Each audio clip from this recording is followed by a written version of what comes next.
సమస్త లోకాలన్నింటినీ వాళ్ళ అమ్మ మట్టి మింగింది, మట్టి తింటున్నాడు అని చెప్పంగానే చూపించిన ఆయన అంటే సమస్త లోకాలని చూపించగలిగారు. ఎలా చూపించగలిగారు? ప్రకృతిని ఆయన ఎప్పుడూ కూడా పూజించారు. ఆ ప్రకృతియే దర్శనమైంది ఆ తల్లికి కూడా. ఆయన ఎప్పుడూ కూడా పంచభూతాలను కాపాడుతూ వచ్చారు, నదులను కాపాడుతూ వచ్చారు, సముద్రాన్ని కాపాడుతూ వచ్చారు, ప్రతి జీవిని కాపాడుతూ వచ్చారు. కాళీయ మర్దనం చేశారు. కాళీయ మర్దనం ఎందుకు చేశారు?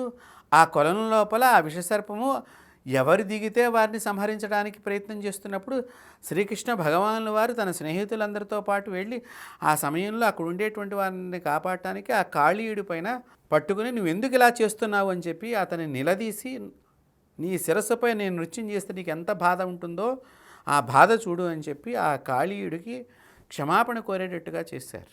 కాబట్టి తప్పు చేసిన వాడికి జ్ఞానం కలిగేటట్టుగా చేయటమే శ్రీకృష్ణుడి యొక్క జన్మ రహస్యం. తప్పు చేసిన వాడు తెలుసుకోవాలనేటువంటిది ఆయన చెప్పారు. అంతేగాని శ్రీకృష్ణుడు ఎప్పుడూ కూడా ఎవరికి కూడా శత్రువుగా లేరు. వారి జీవితంలో, వారి మనసులోనే ఆ స్థానం లేదు. కాబట్టి మనం కూడా ఆ మాదిరిగా ఉండాలి. ధర్మాన్ని కాపాడేటట్టుగా మన శరీరాన్ని మనం తయారు చేసుకోవాలి శ్రీకృష్ణుడి యొక్క చరిత్రను చూచి. కాబట్టి మనం కృష్ణాష్టమి చేస్తున్నామంటే చక్కగా కృష్ణ స్వరూపాన్ని దగ్గర పెట్టుకోవాలి. అందులో కృష్ణుడికి భజనలు అంటే బాగా ఇష్టం. అందుకనే మీరాబాయి తన యొక్క భజనల ద్వారా ఈ సమాజాన్ని ఉద్ధరించింది. కృష్ణుడి గురించి అనేకమైనటువంటి పాటలను రచించినటువంటి మీరాబాయి తనే ఆత్మ నివేదన చేసుకుంది. ఇందాక అదే నేను చెప్పాను, నవవిధమైనటువంటి భక్తి మార్గాల్లో ఆత్మ నివేదన అంటే ఒక మీరాబాయిలాగా మనం ఉండాలి. భగవంతుడికి మనకి మధ్యలో మరెవరూ ఉండకూడదు, వారు మనమే ఉండాలి. కాబట్టి ఆ శ్రీకృష్ణ స్వామి వారి యొక్క అనుగ్రహం మనకు కలగాలంటే ఆత్మ నివేదన అది ఎప్పుడు వస్తుంది?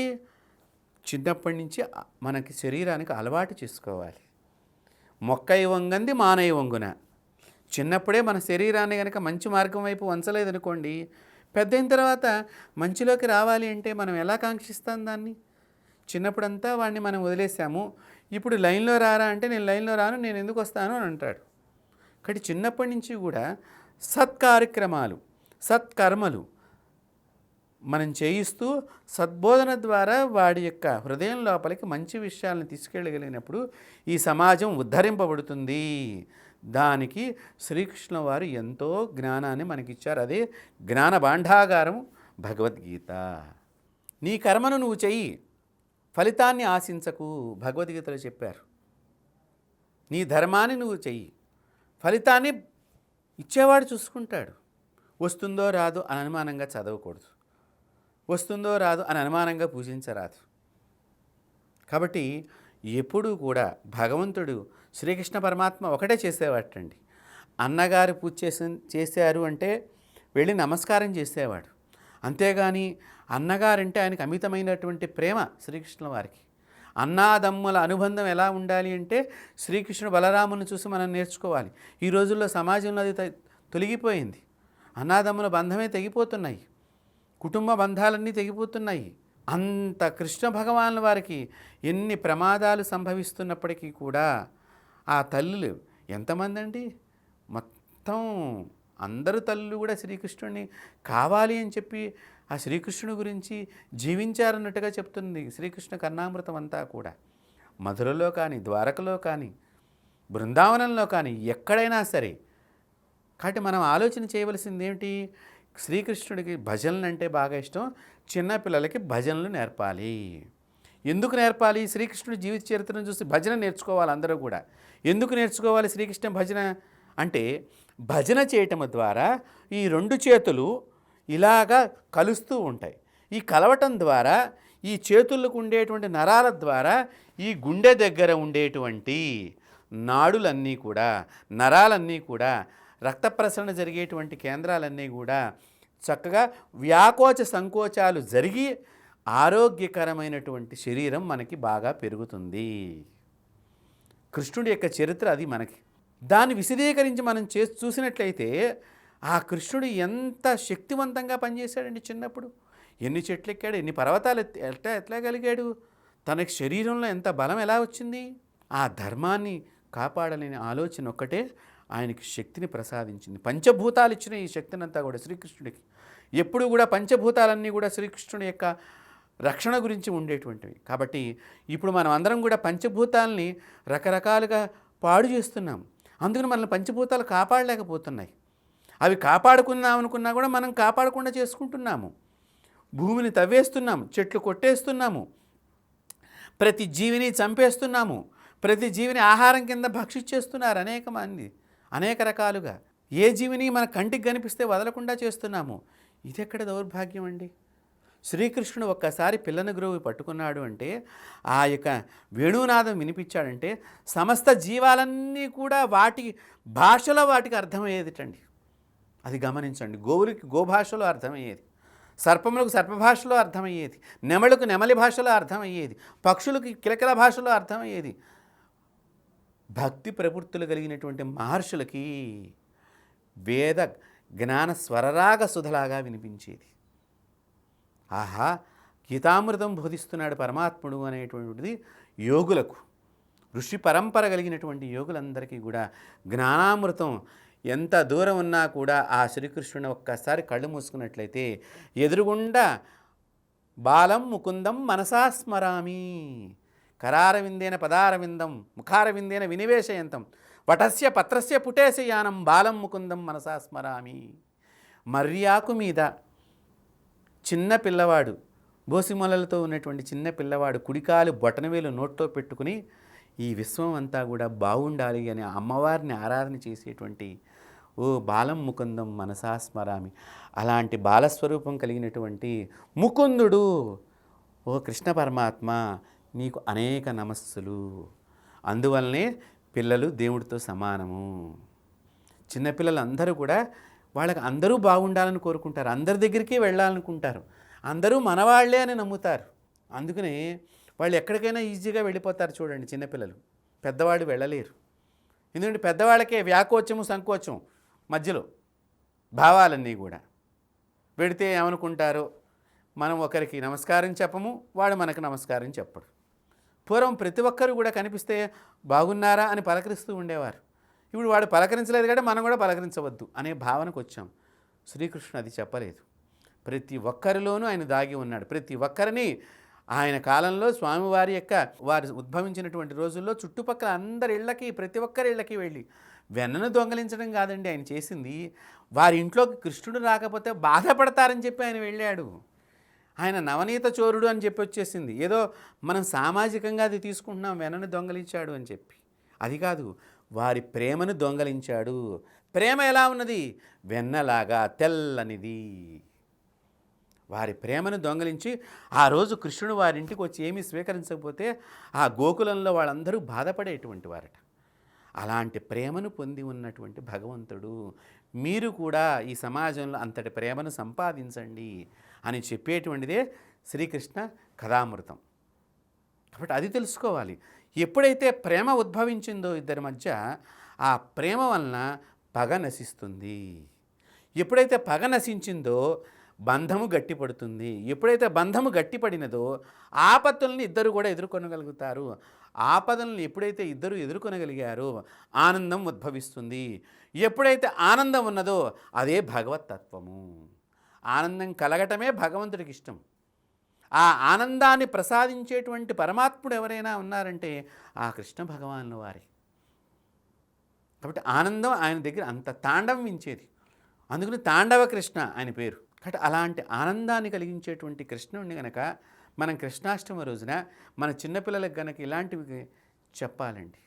మేము చిన్నప్పటి నుంచి మా చదువులప్పుడు కూడా అందరూ కూడా ట్వింకిల్ ట్వింకిల్ లిటిల్ స్టార్ ఇదే చెప్తున్నారు. ఇప్పటికీ అవే నడుస్తున్నాయి. కానీ దాని అర్థంలో వాళ్ళకి ఎంతవరకు అర్థమైంది ఏమిటో తెలీదు.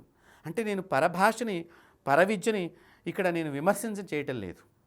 కానీ మన భాషలో ఉన్న గొప్ప అంతరార్థాన్ని, అమృతాన్ని మనం వదిలేసుకుని వేరే భాషల యందు, వేరే సంస్కృతి యందు ఏదో ఉన్నది అక్కడ గొప్పగా ఉన్నదని అనుకుంటున్నాం. ప్రతిరోజు శ్రీకృష్ణుడు వారి అమ్మకి నమస్కారం చేసేవారు. ఏ గురువు కనిపించినా వారికి నమస్కారం చేసేవారు. ఆయన దేవాది దేవుడే. గురువులందరికీ తెలుసు ఆయన దేవుడని. సమస్త గురుత్రయానికి అందరికీ కూడా తెలుసు, కుటుంబానికి అంతటికి కూడా తెలుసు వారి దేవాది దేవులని. కానీ వారు ఒక భక్తుడిగా వెళ్ళే గురువుల యొక్క నా నమస్కారాన్ని స్వీకరించండి గురుదేవా అని చెప్పేవారు. ఇప్పుడు మన పిల్లలు మన ఉపాధ్యాయులకి నమస్కారం చేయరు, తల్లిదండ్రులకి నమస్కారం చేయరు. ఈ సమాజం నుంచి మనం కృష్ణ సమాజంలోకి వెళ్ళాలి. ఇలాంటి సమాజం అంటే చెడు సమాజం నుంచి మంచి సమాజం, అదే కృష్ణ సమాజము. అప్పుడే మనకి నిజంగా కృష్ణాష్టమి పండుగ జరుపుకున్నటువంటి వాళ్ళం అవుతాం. నిజమైన పండుగ అవుతుంది మనకి. కృష్ణుని పండగని ఈ పండగలన్నీ ఎందుకు చేసుకోవాలంటారు? ఆ పండగని ఏదో కృష్ణాష్టమి, ఇవాళ వెనపూస నైవేద్యం పెట్టాం, తులసిమాల వేసాం, పారిజాతాపహరణం చేశాడు కాబట్టి పారిజాతం పూలు పెట్టాము, తులసి దళాలంటే ఆయనకి ఇష్టం కాబట్టి రుక్మిణీదేవి తులసితో సమానంగా ఆయన తూచేసింది అని చెప్పి తులసిమాల వేశాము, ఇంకా ఆయనకి చాలా మధురమైన ప్రసాదాలన్నీ ఇష్టం అని చెప్పి అనేక రకాలైనటువంటి బెల్లము పంచదారతో తయారు చేసిన తీయని పదార్థాలన్నీ నైవేద్యం చేశాము, అంతా బాగుంది. కానీ ఆ తీయని జ్ఞానాన్ని మనం పొందాలి అనేటువంటి చిన్న విషయాన్ని మర్చిపోతున్నాం. అది మాత్రం మర్చిపోకూడదు ఎప్పుడు కూడా. దయచేసి మా బిగ్ టీవీ ప్రేక్షకులందరికీ కూడా మీరు కృష్ణాష్టమి రోజున మీ ఇళ్లల్లో మీరు చక్కగా కృష్ణ యొక్క పూజను నేర్పండి మీ పిల్లలకి. ఒక్కొక్క నామానికి ఒక్కొక్క గొప్ప అర్థం ఉంది. కృష్ణ అనే శబ్దాన్ని ఎవరైతే నిరంతరము కృష్ణ హరే కృష్ణ హరే కృష్ణ హరే కృష్ణ అని ఉచ్చరిస్తూ ఉంటారో వారికి గుండె దగ్గర ఉండేటువంటి రక్త ప్రసరణ కేంద్రం అంతా కూడా చక్కగా పనిచేస్తూ ఉంటుంది, గుండె జబ్బులు రావు. అందుకనే భజన ముఖ్యం.